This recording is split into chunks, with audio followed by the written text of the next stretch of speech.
Let's get more on this now with Richard Oloruntoba, who's an associate professor at the School of Management and Marketing at Curtin University.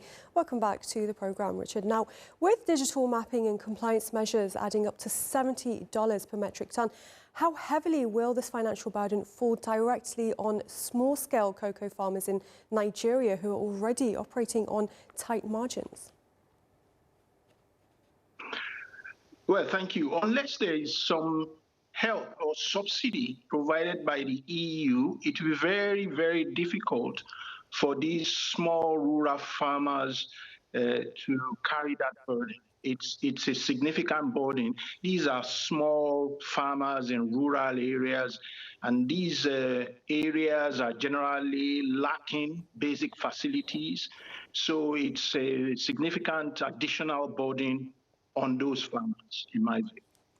Right, and Sunmouth Global warns that these strict EU regulations are likely to create a two-tier market. Could we see a diversion of West African cocoa away from Europe and towards less regulated markets like Asia or regional African buyers?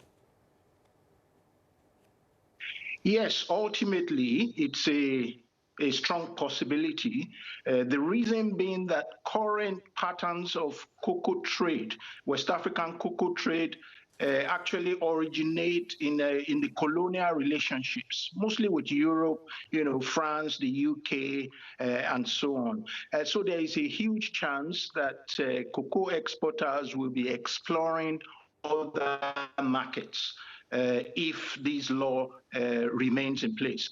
The challenge is it's going to take some time. It's not going to be immediate because they will have to look at the switching costs. They will have to do the market research. They will have to build new relationships. It will take some time, but it's a high possibility that new markets in Asia will be explored.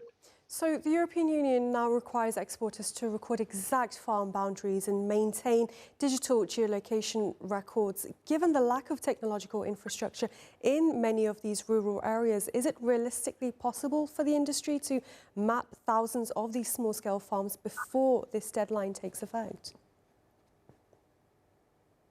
I don't think it is possible. I don't think it is realistic because of the short time frame.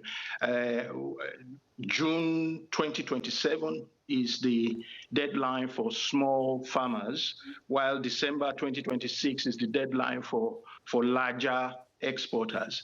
So even both of those categories, they will find it very difficult to meet those deadlines, particularly, as you have said, where there is very little technology. These are rural parts of West Africa. They're not even in the urban areas. They're in remote areas. These are usually areas that suffer from a lot of poverty. So to expect them to invest in technology, satellite mapping, digital systems, computer hardware, software, data verification, and all those other processes it will take to build a traceability system, I think it's a little bit unrealistic. Richard Oloruntoba, Associate Professor at Curtin University. Great to speak to you. Thank you. Thank you.